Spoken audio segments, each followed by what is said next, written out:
Բարև ձեզ։ Երկու հիմնական թեմա եք առանձնացրել Վարդան Ղուկասյանի դեմ իրականացվող այս խոշտանգումը եւ վերջերս լսել էիք Արտադատության նախարար Սրբիր Գալյանի խոսքը, որին անընդհատ եւ պարբերաբար ձեր հանրային խոսքում դիմում եք եւ ներկայացնում թե իրականում իր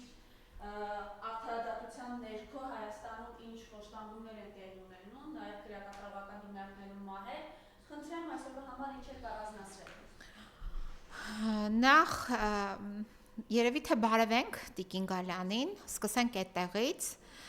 եւ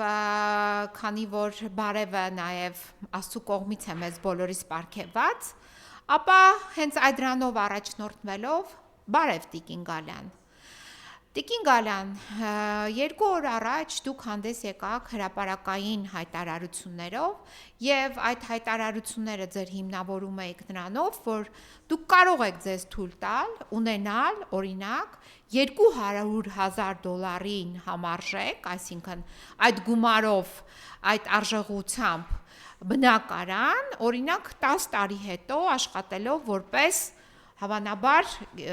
դուք որպես նշում էիք որպես նախարար կամ պետական պաշտոնյա։ Հավանաբար դա եք նշում կամ չգիտեմ ինչն եք նշում, համենայն դեպս այդպես եք ասում, որ դուք կարող եք ձեզ թույլ տալ ունենալ $200,000 բնակարան եւ դա արդար է եւ դա ճիշտ է եւ դա ազնիվ է։ Հիմա ես ուզում եմ հակադարձել ձեզ, որովհետեւ դա ոչ արդար է, ոչ ազնիվ է, ոչ էլ ճիշտ է, քանի որ դուք որպես պետական պաշտոնյա, ստանձնելով պետական պաշտոնը, ստանում եք ընդհանրապես պետական պաշտոնյային համար նախատեսված աշխատավարձ։ Այդ ձեր աշխատավարձով դուք հնարավորություն կունենայիք հոգալու ձեր անձնական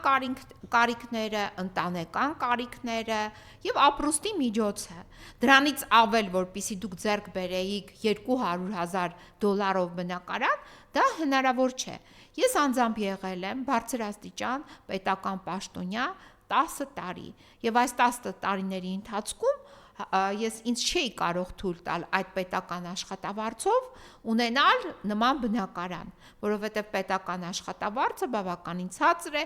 այնպիսի պետությունում, ինչպիսին է Հայաստանի Հանրապետությունը։ Եվ այսպիսի նաև աղքատ պետական բյուջե ունեցող պետությունում, որը պարտքեր է վերցնում եւ բազմապատկում է իր արտաքին պարտքը, դա հնարավոր չէ։ Հիմա հակադարձման հաջորդ հիմքը։ Տիկին Գալյան, ես ուսումնասիրեցի ձեր կենսագրությունը։ Դուք բավականին երիտասարդ կին եք եւ այս ձեր երիտասարդ կենսագրական տվյալները ինձ հայտնեցին հետեւյալը, որ դուք եղել եք Ղ տելեկոմում աշխատակից։ Այդ Ղ տելեկոմի ձեր աշխատանքային գործունեությունը որպես իրավաբանի Հավանաբար նախատեսել է օրինակ մի մոտավորապես $100,000 աշխատավարձ, ոչ ավելին։ Դուք այդ մասին կարող եք հանրային հաշվետվություն ներկայացնել, օրինակ Ղ տելեկոմում, որ իրավաբան եք, որքան էր ձեր աշխատավարձը եւ որքան էին ձեր խնայողությունները։ Հաջորդը դուք աշխատել եք Հայաստանի Հանրապետության հատուկ քննչական ծառայությունում, էլի մասնագետ որպես ինչ որ մի քանի տարիներ աշխատել եք այս ծառայությունում որպես մասնագետ, հետո 2019 թվականին դարձել եք այս նույն հատուկ քննչական ծառայությունում կապերի ինչ որ բաժնի, արտաքին կապերի բաժնի պետ։ Լավ, ասենք այս արտաքին կապերի բաժնի պետի աշխատավարձն է թող լինի $150,000 աշխատավարձ 2019 թվականին։ Հետո դուք նոր դառնում եք 2019 թվականից 2020 թվականը արդարադատության նախարարի տեղակալ։ Այստեղից, այսպես ասենք, բացվում է ձեր բախտը, դուք ընդգրկվում եք որպես բարձրաստիճան պաշտոնյա ցանկի մեջ եւ այս բարձրաստիճան պաշտոնյայի աշխատավարձը այս ժամանակահատվածից սկսած հաստատ չէր կարող այնպիսին լինել, որ դուք ձեզ թույլ տայիք $200,000 ունենալ բնակարան։ Հիմա մյուս հիմնավորումը Արդյոք այս որ դուք հայտարարեցիք, որ դուք ունեք կամ կարող եք ձեզ թույլ տալ $200,000 բնակարան գնել, ունենալ, օգտագործել, տնօրինել, տիրապետել, արդյոք սա չի մտնում այն ձեր կողմից նախաձեռնված, այսինքն անձամբ ոչ միայն ձեր կողմից, այլ ձեր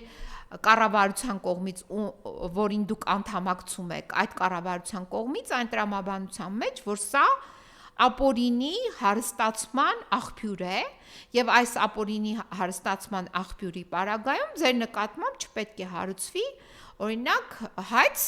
որպես ապօրինի հարստացմամբ, այսինքն ձեռք բերված գույքի հիմնավորմամբ հայց չպետք է հարուցվի։ Ես կարծում եմ պետք է հարուցվի, որովհետեւ այլ կերպ այս $200,000 բնակարանը դուք չէիք կարող ունենալ։ Կամ ձեզ թույլ չէի կարող տալ ենթադրաբար կամ ապագայում, որ ցանկանում եք ունենալ, որովհետև դա անհնար է։ Նույնիսկ 10 տարի հետո, լինելով Հայաստանի Հանրապետության արդարադատության նախարար, դուք հնարավորություն չեք ունենալ նման բնակարան։ Ինչու չեք ունենա, որովհետև նման աշխատավարձ պետական պաշտոնյայի համար նախատեսված չէ, իսկ բարձր աստիճան պետական պաշտոնյան ամբողջ ծավալով աշխատանք է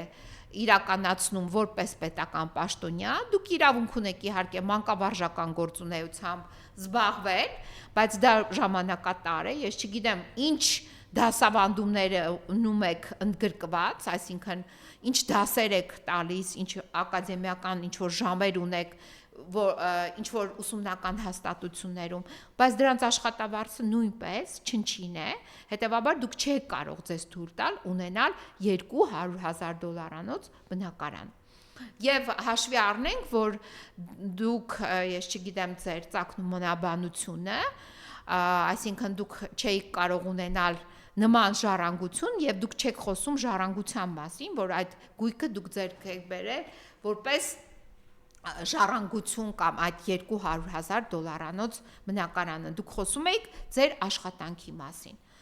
Հիմա դուք նաև նշեցիք, որ դուք շատ լավ աշխատող եք, շատ լավ եք աշխատում։ Ես դրա հետ նույնպես համաձայն չեմ եւ հակադարձում եմ ձեզ, որ դուք շատ վատ եք աշխատում, Տիկին Գալյան։ Տիկին Գալյան, դուք այնքան վատ եք աշխատել, որ ընդամենը 1 ամսվա ընթացքում, վերջին 1 ամսվա ընթացքում Հայաստանի Հանրապետության քրեակատարողական հիմնարկում արձանագրվեց եւս 2 մահվան դեպք, այսինքն այս տարվա ընթացքում մենք ունենք արդեն քրեակատարողական հիմնարկներում 22 մահացած կալանավոր, այսինքն սա խոսում է ձեր շատ վատ աշխատանքի մասին, երբ մարդը կալանավորը մահանում է քրեակատարողական հիմնարկում, սա խոսում է անհամատեղելի վատ աշխատանքի մասին, որը ձեր կողմից իրականացվում է Հայաստանի Հանրապետությունում որպես բարձրաստիճան պաշտոնյա։ Հիմա վատ աշխատանքի մեջ է նաև մտնում, ձեր կողմից վատ աշխատանքի մեջ է մտնում, օրինակ իմ պաշտպանյալի Վարդան Ղուկասյանի կալանավայրում պահման պայմանները։ Կալանավայր, որը դուք արդեն բավականին ժամանակ է արդարադատության նախարար եք, բայց արդարադատության նախարարություն մուտք գործելու համար մենք մուտք ենք գործում սկզբից մի հաստատություն, որը կոչվում է ԱԾ, այսինքն մենք մուտք ենք գործում իրավապահ մարմինների համակարգ եւ այդ իրավապահ մարմինների համակարգից հետո նոր կարողանում ենք մուտք գործել ձեր կողմից ղեկավարվող արդարադատության նախարարություն։ Գոնե այս մուտքը առանձնացնեիք, Տիկին Գալյան։ Այս մուտքը չի առանձնացրել նախորդ իշխանությունը, այս մուտքը ապահովվել է նաև խորհրդային իշխանությունը։ Հիմա եթե դուք այդ այսպես իհարկե ճակերտավոր հեղափոխության ներկայացուցիչներ եք, գոնե այս մուտքի առանձնացումը ապահովեիք, գոնե ստեղծեիք պայմաններ, որ իրավաբանները, փաստաբանները, նաև այլ ծառայություններ մատուցողները կարողանային մուտք գործել ձեր կողմից ղեկավարվող արդարադատության նախարարության օրինակ Երևան կենտրոն քրեակատարողական հիմնարկ, ոչ թե մուտք գործելով ԱԱԾ, հետո նոր մուտք գործեինք արդարադատության նախարարության այդ հիմնարկը։ Այսինքն այս մուտքը նույնիսկ չեք կարողացել առանձնացնել, դուք եք խոսում լավ աշխատանքի մասին, սա ուղղակի եթե իմ ուսուցիչը լիներ, օրինակ ռուսաց լեզվի ուսուցիչը լիներ Մելանիա Գեղամովնա, ինքը ուղղակի մի հատ շատ լավ կարմիր գույնով 2 կնշանակեր ձեզ։ Այսինքն այսպես կգնահատեր ձեր աշխատանքը կատարած։ Հիմա անցնենք մյուս հարցին կապված կալանավորման պայմանների հետ։ Ուրեմն եւ կալանավորման պայմանը օրինակ Երևան քրեակատարողական հիմնարկում բացարձակ չի համապատասխանում Հայաստանի Հանրապետության կողմից ստանձնած միջազգային պարտավորություններին։ Դուք երբ եք այցելել վերջին անգամ Երևան քրեակատարողական հիմնարկ եւ այնտեղի բանտախցեր, որտեղ պահվում են քաղաքական դրդապատճառներով կալանավորներ, մասնավորապես իմ պաշտպանյալ Վարդան Ղուկասյանը։ Խնդրեմ պարզաբանել, երբեք դուք այցելել այդ կալանավայր եւ տեսել խցային պայմանները, այդ խայտառակ խցային պայմանները, որտեղ պահվում են օրինակ ծխողները չծխողների հետ։ Ինձ կասեք, այդ ձեր լավ աշխատանքի հետևանքն է, որ ծխողները պահվում են 15 քառակուսի մետր խցում ծխողը չծխողի հետ։ Ինձ կասեք, սա լավ աշխատանքի արդյունք է, թե վատ աշխատանքի արդյունք է։ Իմ գնահատմամբ սա խայտառակ վատ աշխատանքի արդյունք է։ Ինձ կասեք, ձեր կալանավայրերում երբ մարդիկ մահանում են, այդ ինչպես եք դուք համագործակցում օրինակ Կամո Մանուկյանի կողմից ղեկավարված ՊՕԱԿ-ի հետ, երբ կալանավորը ինքն է օրինակ չափում իր ճնշումը, երբ կալանավորը ինքն է վերահսկում շաքարի պարունակությունը արյան մեջ, ինքն է չափումներ անում, ինքն է իրեն դեղորայք նշանակում։ Ինձ կբացատրեք, այս ոնց է լինում եւ ձեր համագործակցությունը այս առումով ինչպիսին է եւ ձեր պատասխանները ինձ, Տիկին Գալյան, որ դուք հրաժարվում եք կատարել ձեր պարտականությունները, վերահասցեագրելով, որ այս խնդիրը ձեր կոմպետենցիայի մեջ չէ։ Այսպիսի ձեր պատասխաններն էլ հանգեցրել են այն նույն այս 22 մահվան դեպքերին, որ դուք այսպես էլ նաև հավանաբար անդրադարձ եք կատարել այդ բոլոր մարդկանց։ Տիկին Գալյան, մյուս հիմնավորումը, ձեր կալանավորման պայմանների հետ կապված ես 2 հրատապ միջոցի դիմում բողոք եմ ներկայացրել Մարդու իրավունքների եվրոպական դատարան, մեկը Լիաննա Հարությունյանի եւ իր փոքրիկի Սոնիի դեպքով էր, Ջուլիայի դեպքով էր, Ջուլիա Սոնիի դեպքով էր, մյուսը պարոն Սամվելյանի դեպքով էր։ Պարոն Սամվելյանի վերաբերյալ այնքան նամակագրությունը երկար տևեց, մինչև Մարդու իրավունքների եվրոպական դատարանը որոշում կայացրեց, որ դուք պատշաճ չեք իրականացնում, այսինքն Հայաստանի Հանրապետությունը պատշաճ չի իրականացնում իր պարտականությունները։ Սա լավ աշխատանք է, թե վատ աշխատանք է, երբ միջազգային դատարանը Հայաստանի Հանրապետության վատ պարտավորությունները խախտելու, կոնվենցիան խախտելու վերաբերյալ որոշումներ է կայացնում։ Սա խայտառակ վատ աշխատանքի մասին է խոսում։ Ձեր կողմից ղեկավարվող հիմնարկների խայտառակ աշխատանքի մասին է խոսում։ Պարոն Վարդան Ղուկասյանը բազմիցս դիմել է ձեզ կապված իր խցային պայմանների հետ։ Դուք այդ հարցով որևիցե դրական գործառույթ իրականացրել եք, իհարկե ոչ։ Հիմա անցնում եմ մեկ այլ դեպքին, որը տեղի ունեցավ Արմավիր քրեակատարողական հիմնարկում։ Մինչ այդ ես արդեն իսկ դիմել էի եւ գլխավոր դատախազին, եւ Մարդու իրավունքների պաշտպանին, եւ Փաստաբանների պալատին, որ ձեր կողմից ղեկավարվող, այսինքն ձեր կոմպետենցիայի տակ գտնվող եւ ձեր ընկերուհի Ծովինար Թադևոսյանի կողմից ղեկավարվող հիմնարկներում ինձ թիրախավորել են եւ իմ պաշտպանյալի չեն թույլ տալիս, նույնիսկ խախտել են իմ եւ իմ պաշտպանյալի կոնֆիդենցիալ հաղորդակցվելու իրավունքը, հիմնարար իրավունքը, եւ այդ առումով ձեզ ներկայացվել են բողոքներ եւ դուք գտել եք, այսինքն դուք պաշտոնապես ինձ պատասխանել եք, որ այո, տեղի է ունեցել հատուկ քննություն, զննություն այն փաստաթղթերի, որը իմ պաշտպանյալին ես փոխանցել եմ, եւ դուք գտել եք, որ այդ քննությամբ, զննությամբ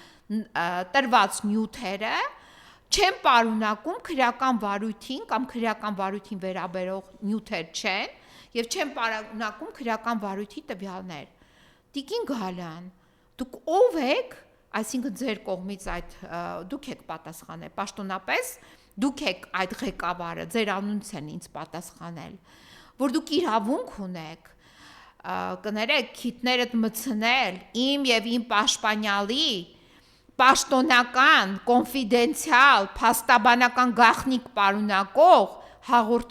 հաղորդագրությունների մեջ։ Դուք ով եք։ Սա ձեր խայտառակ վատ աշխատանքի մասին է այս արձանագրումը եւ այս արձանագրումը, որը դուք ընդունել եք, որ այո, ձեր աշխատակիցները քիթները մտցրել են եւ ուսումնասիրել են։ Հաջորդը Արմավիր քրեակատարողական հիմնարկին է վերաբերում։ Շարունակությունն է այս ձեր քիթներդ մտցնելու եւ Արմավիր քրեակատարողական հիմնարկի ինչ որ մի հավանաբար կալանավոր, ես հիմա պիտի ցույց տամ այդ կալանավորի լուսանկարը, ով է այս կալանավորը, դուք կարող եք սա մեծացնել այս անձի էկրանը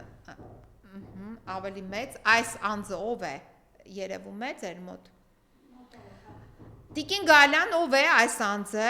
սա կալանավոր է, թե ով է, ես չգիտեմ, այս անձը իմ նկատմամբ թույլ է տվել ապօրինություն Արմավիր քրեակատարողական հիմնարկում եւ այս անձի նաեւ գլխավորությամբ մինչ այս պահը իմ հեռախոսը հափշտակված է եւ գտնվում է հավանաբար իր մոտ, կամ ես չգիտեմ սա ով է այս անձը, այս անձի վերաբերյալ դուք ինչ տվյալներ ինձ կարող եք հայտնել, ով է այս անձը, նորից ցույց տամ, ով է այս անձը, որը գտնվել է Արմավիր քրեակատարողական հիմնարկում նոյեմբերի 32, 2025 թվականի եւ ինձանից այս անձի նաեւ գլխավորությամբ հափշտակվել է իմ անձնական իր պարունակող հեռախոսը, որի վերաբերյալ դուք հայտնել եք, որ դուք նաև այդտեղ եք քիթներդ մտցրել եւ պարզել եք հեռախոսի միջամտել եք հեռախոսին եւ ինչ որ պարզումներ եք արել։ Դուք ինչ իրավունքով եք դիպչել իմ հեռախոսի պարունակությանը եւ ինչ իրավունքով է այս անձը, ով է սա, կալանավոր է, որ իմ նկատմամբ ապօրինի գործողություն է թույլ տվել։ Այս մասին ես հաղորդում ներկայացրել եմ եւ մինչ այս պահը չունեմ դրա պատասխանը։ Հիմա հաջորդին անցանք։ Հաջորդը ես այցելել եմ Արմավիր քրեակատարողական հիմնարկ, որպեսզի տեսնեմ Արմավիր քրեակատարողական հիմնարկի պետ Գարիկ Ծատուրյանին, ներեցեք, անունը Գարիկ է, ազգանունը Ծատուրյան։ Ծատուրյան Գարիկը ունի օպեր լիազորի ինչ որ աշխատանքային փորձ։ Այս Ծատուրյան Գարիկից ինչ որ գրություն եմ ստացել, որից հայտնի չէ թե ինչ էր ուզում Գարիկ Ծատուրյանը վերջի ինձանից։ Այդ գրությանը ես պատասխան ներկայացրել եմ։ Հիմա այս Գարիկ Ծատուրյանին ուզում էի տեսնել եւ պարզել, թե ով էր այդ սևազգեստ, այդ տղամարդը, որը իմ նկատմամբ ապօրինություն գործեց։ Պարզվեց Գարիկ Ծատուրյանը տեղում չէր, ես այդ տեսանյութը նաև հրապարակված է հանրային տարածք տիրույթում, ձեզ էլ նաև հասանելի է։ Ինձ կասեք Գարիկ Ծատուրյանը որտեղ էր, ըստ որոշ տվյալների մեկ ասում է երևի մտել էր սեղանի տակ, ես չգիտեմ, կամ հատուկ կարիքների համար դուրս էր եկել, բայց ավելի ճիշտ է, ես ավելի հիմնավոր կասկած ունեմ, որ Գարիկ Ծատուրյանը, քանի որ տեսնում էր, որ ես գալիս եմ դեպի իր աշխատասենյակ, ուղղակի աշխատասենյակից փախուստի էր դիմել, որպեսզի չպատասխանի իմ հարցերին, ուր է գտնվում ինձանից հափշտակված իմ անձնական իր հանդիսացող եւ իմ անձնական եւ ընտանեկան կյանքին վերաբերող նյութ պարունակող իմ հեռախոսը որտեղ է գտնվում եւ այդ ձեր Գարիկ Ծատուրյանը տեղում չէր ուր էր ձեր Գարիկ Ծատուրյանը եթե լավ աշխատանք եք իրականացնում ապա պետք է իմանաք ուր էր Գարիկ Ծատուրյանը եւ ընդհանրապես ոչ է նրան փոխարինող կար Գարիկ Ծատուրյանին եւ ուր է իմ հեռախոսը որտեղ եք պահում ինչի համար եք վերցրել ով էր այդ տղամարդը այս բոլոր հարցերը ձեզ եմ ուղում եւ մի բան էլ կարող եմ խորհուրդ տալ որպես օրինակ երիտասարդ կին ով իմ երեխայի մոտավորապես տարիքի է ձեր արտաքին տվյալները կարծում եմ բավարարում են օրինակ կարող եք մի քանի դասեր էլ ստանալ տիկին Քիմ Քարդաշյանից եւ ձեզ դրսեւորել այդ ասպարեզում ռեալիթի շոու կամ այլ ասպարեզներ, այսինքն բեմական ասպարեզում եւ այդտեղ դուք համոզված եմ այդ $200,000 բնակարանի գումարը կարող եք վաստակել եւ իրավաբանության հետ կապված ձեր գործառույթները այսպիսի գործառույթները, որը իրականացրել եք, թողնել մեկ այլ անձի, ով պրոֆեսիոնալ, բարեխղճորեն, սրտացավ իրականացնի այդ բոլոր աշխատանքները, որը դուք չեք կարողանում իրականացնել։ Սա ձեզ որպես գնահատական։ Հիմա հարգելի հայրենակիցներ ցանկանայի անդրադառնալ բոլոր այն իրադարձություններին, որոնք առնչվում են իմ պաշտպանյալներ Վարդան Ղուկասյանի եւ Սպարտակ Ղուկասյանի հետ։ Երկու դատական նիստ է նշանակված իրար հետևից, կարելի է այդպես ասել։ Մեկը տեղի է ունենալու երկուշաբթի օրը, ամսի 15-ին, դեկտեմբերի 15-ին, երկու նիստերն էլ լինել տեղի են ունենալու հակակոռուպցիոն դատարանում եւ մի նիստը ամսի 15-ին է ժամը 12-ին դատավոր Մերի Մուսինյանի նախագահությամբ եւ մյուս նիստը առաջին անգամ պարոն Վարդան Ղուկասյանի գործը, այսպես կոչված այդ գաղտնալսումների գործը ուղարկվել է դատարան եւ դատավոր է նշանակված այս գործով, մակագրված է, ընդունել է վարույթ մի անձնավորություն, ով չունի բացարձակ դատավորի աշխատանքային փորձ։ Հավանաբար սա իր առաջին այն գործերից է, որովհետև նույնիսկ այս, որ ինքը գործը ընդունել է վարույթ, ինքը դեռ 2 ամիս դատավոր չէր, այսինքն դեռ դատավորի աշխատանքի մեջ ներգրաված չէր բոլորել 2 ամիսը։ Հիմա այս Լևոն Պետրոսյան դատավորն է, որը ամսի 17-ին պետք է քննի պարոն Ղուկասյանի գործը եւ այստեղից ինքը նաեւ պետք է քննություն հանձնի, իսկ տիկին Մուսինյանի վերաբերյալ ես արդեն ունեմ ձևավորված կայուն կարծիք, որ տիկին Մուսինյանը նույնպես բացարկման ենթակա է, այս Լևոն Պետրոսյանի վերաբերյալ միայն կարծիքս հետևյալն է, որ փորձ չունի, հիմա որպեսզի մենք ունենանք կայուն կարծիք նրա արդար լինելու, կոմպետենտ լինելու վերաբերյալ, այդ հետևությունը մենք կարող ենք անել 2025 թվականի դեկտեմբերի 17-ի տեղի ունենալիք դատական նիստից հետո։ Այդ դատական նիստից հետո շատ բան պարզ կլինի, թե այս մեր Լևոն Պետրոսյանը որքանով է արդար, որքանով է կոմպետենտ եւ ինչ որոշում կկայացնի ազատ արձակելու պարոն Վարդան Ղուկասյանին։ Ասեմ ձեզ, որ այս գաղտնալսումների գործը այնքան անորակ է կազմվել, որ այս անորակ կազմված գործը շուտապույտ համանաբար այդպես էր պատվերը, ուղարկել են դատարան եւ գործի ուղարկման պարագայում արկա է միայն մեկ մեղադրյալ, դա պարոն Վարդան Ղուկասյանն է, բայց նրան մեղսագրում են մի արարք, որը նա կատարել է իբրև թե այլ անձանց հետ, բայց այդ այլ անձինք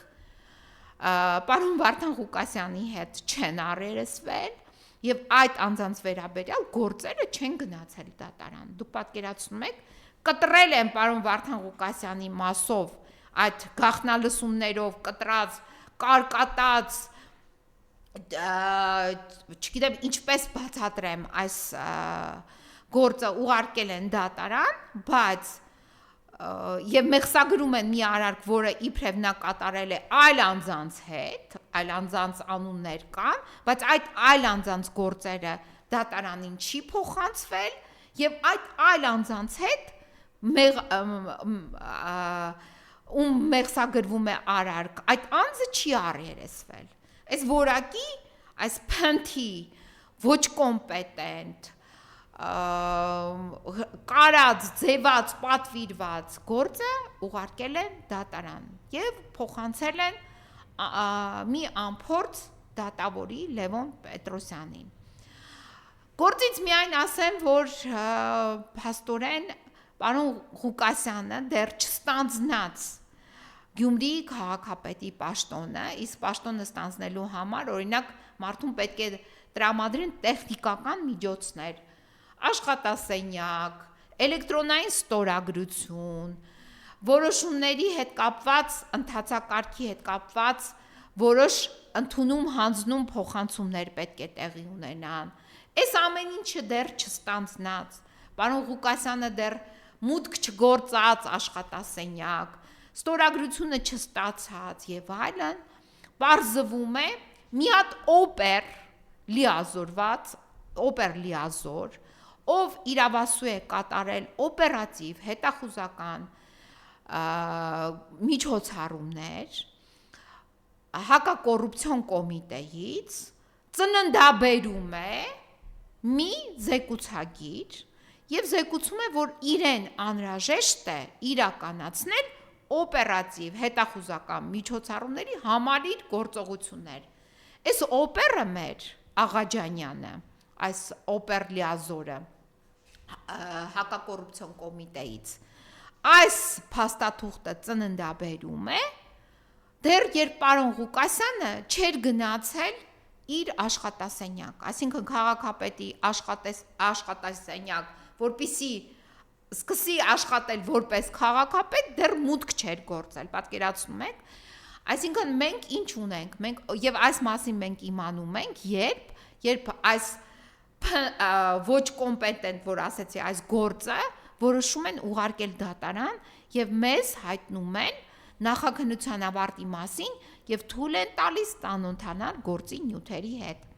Մենք այս մասին իմանում ենք, պատկերացրեք, ապրիլի 25-ից այս մեր օպերը, այսինքն ծննդաբերել է այդ գրությունը, այդ զեկուցագիրը, եւ այս մեր օպերի ապրիլի 25-ից հետո մենք այս մասին իմացել ենք նոյեմբերի 27-ին։ Այսինքն ստացվում է, որ ձեզ կարող են 6-7 ամիս, տարիներ շարունակ ձեզ փաստացի գաղտնալսեն, ձեր նկատմամբ իրականացնեն համալիր, ոչ միայն ձեր, այլ նաև ձեր ընտանիքի բոլոր անդամների նկատմամբ եւ նաեւ ձեր մերձավորների բոլորի նկատմամբ ում հետ որ դուք շփվում եք, դուք լինելով պետական պաշտոնյա եւ լինելով ընդդիմադիր, օրինակ հանդուրժելով գործող իշխանության քաղաքականությունը, այդ մասին եթե դուք արտահայտվում եք եւ դուք այլ քաղաքական թևից եք, ապա իմացեք, որ 100% ես համոզված եմ, որ ձեր մասին կան այդպիսի գաղտնի միջոցառումների, գործողությունների որոշումներ։ Եվ այս որոշումի մասին մենք իմանում ենք, երբ գործը ուղարկում են դատարան, այսինքն երբ մենք արդեն ծանոթանում ենք գործի նյութերի հետ։ Դուք ուրեմն ձեր մասին էլ ինչ որ միտեղ դա կլինի հակակոռուպցիոն կոմիտեն, այդ օպերները, կամ ազգային անվտանգության ծառայությունը, այդտեղի օպերները, Սենց դավթարներով ինչ որ բաներ են հավաքում, ձեզ լսում են, ոչ միայն ձեզ, ձեր ընտանիքի անդամներին, այլ մերձավորներին, ում հետ դուք շփվում եք։ Այսինքն, ում հետ դուք շփվում եք, եթե դուք բարձրաստիճան պաշտոնյա եք կամ ընտրովի պաշտոն եք զբաղեցնում այլ քաղաքական հայացքներով, ոչ համընկնող օրինակ այս գործող իշխանության հայացքների հետ, ապա դուք չկասկածեք։ Դուք ձեր մերձավորները, ում հետ որ դուք շփվում եք, ձեզ բոլորիդ գաղտնալսում են, ձայնագրում են, տեսաձայնագրում են, ձեր նկատմամբ իրականացնում են ներքին եւ արտաքին դիտում, ձեր նամակագրությունը քրքրում են։ Հիմա դուք տեսեք, ես ունենալով պաշտպանի, փաստաբանի կարգավիճակ, ում գաղտնալսել այս կոնֆիդենցիալ գործի առումով տեղեկությունը ստանալը անթույլատրելի է, դա ապօրինի է։ Այս մարդիկ, այսինքն Տիկին Սրփուի Գալյանի հիմնարկում են, որ ցույց տվեցի այդ սև հագուստով մարդը, նույնիսկ մտել է քիթը մցրել է իմ անձնական հեռախոսի մեջ։ Նրանք նաև քիթը մցնում են իմ եւ պարոն Վարդան Ղուկասյանի հաղորդագրությունների մեջ, որոնք պարունակում են փաստաբանական գաղտնիք։ Սա է այս օրվա այս իշխանության դիմագիծը, էությունը եւ նաեւ քաղաքականությունը։ Այս քաղաքականությունը իհարկե մեր կողմից մերժվում է։ Այս քաղաքականության վերաբերյալ մենք ներկայացրել ենք բազմաթիվ, այսինքն տեղատարապ բողոքներ այս քաղաքականության հետ համաձայն չլինելու համար, եւ այս տեղատարապ բողոքները վերջի վերջո թակելու են մեր Սրփուի Գալյանի դուռը։ Եվ այս այն ապօրինի հարստացման, բռնագանձման հայցերով ապագայում դիմելու ենք դատարաններ եւ ձեզանից բռնագանձելու են այդ ձեր 200,000-անոց այդ ձեր բնակարանը, որը դուք ըստ էության ոչ թե ձեռք եք բերել քրտինքով, աշխատավարձով, այլ մեթոդներով եք ձեռք բերել։ Ես այդ կարծիքը ունեմ, որովհետև համադրելով ձեր աշխատավարձը եւ ձեր կողմից հրապարակված 200,000-անոց դոլարով բնակարանը հնարավոր չէ ձեռք բերել։ Այսինքն ապագայում մենք ձեր նկատմամբ ներկայացնելու ենք ապօրինի հարստացման, բռնագանձման հայցեր, Տիկին Գալյան։ Սա դուք ի նկատի ունեցեք։ Եվ բացի այդ, որ ի նկատի ունեցեք, նորից եմ ձեզ հորդորում, կարող եք վերցնել, խնդրել Տիկին Քիմ Քարդաշյանին, թող ձեզ մի քանի դասեր տա, դուք ունեք բավականին տվյալներ, իհարկե դա իմ սուբյեկտիվ կարծիքն է, այդ ոլորտում, այդ շոու բիզնեսի ոլորտում ձեզ ներկայացնելու եւ այնտեղ ունենալու հաջողություններ եւ այդ հաջողությունների արդյունքում ունենալու այդ ձեր երազած 200,000-անոց դոլարանոց բնակարանը, ինչու՞ չէ։ Դուք կարող եք ոչ թե 200,000, այդ ոլորտում դուք կարող եք ունենալ ավելի մեծ նվաճումներ, 2 միլիոն, 200 միլիոն։ Դա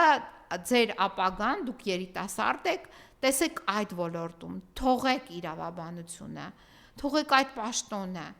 Դուք ոչ իրավաբանության մեջ եք լավ աշխատում որպես իրավաբան, ոչ էլ այդ պաշտոնում։ Այսքանը։